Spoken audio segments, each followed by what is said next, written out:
Driverless AI est une solution d'automatique machine learning pour les data scientists qui intègre les techniques utilisées par les meilleurs Kaggle Grandmasters pour le feature engineering et l'optimisation des modèles, qu'il s'agisse de données tabulaires, de texte ou d'images. Alors comment ça marche? Une fois le Driverless AI installé on-premise ou dans le cloud, je peux, à l'aide d'un de mes connecteurs, récupérer mes datasets, les uploader. Je ne le fais pas ici parce que je les ai en direct, mais voilà, c'est simple.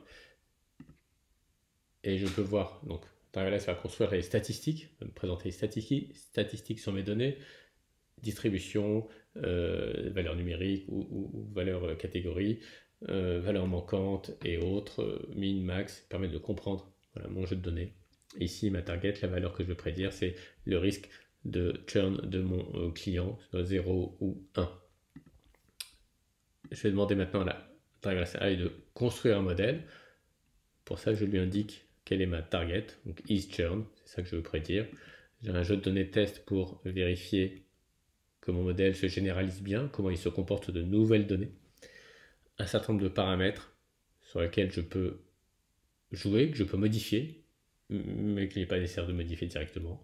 Et je lance l'expérience. Driverless fait un très grand nombre de choses, des contrôles a priori, des contrôles en amont, des checks, puis après l'algorithme génétique prend la main et itération après itération construit, crée des features et crée des modèles pour atteindre la meilleure performance. Le résultat après quelques itérations est ici 16 minutes d'exécution et un modèle finalisé avec un score, une performance ici, un AUC ou un log loss, un AUC à 0,83 sur mon jeu de données de validation et de 0,83 aussi sur mon jeu de données de test.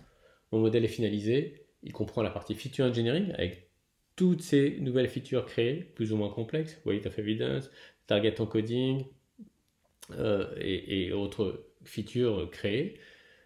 Et le modèle en lui-même ici qui est un XGBoost, deux XGBoost qui sont utilisés, donc un ensemble.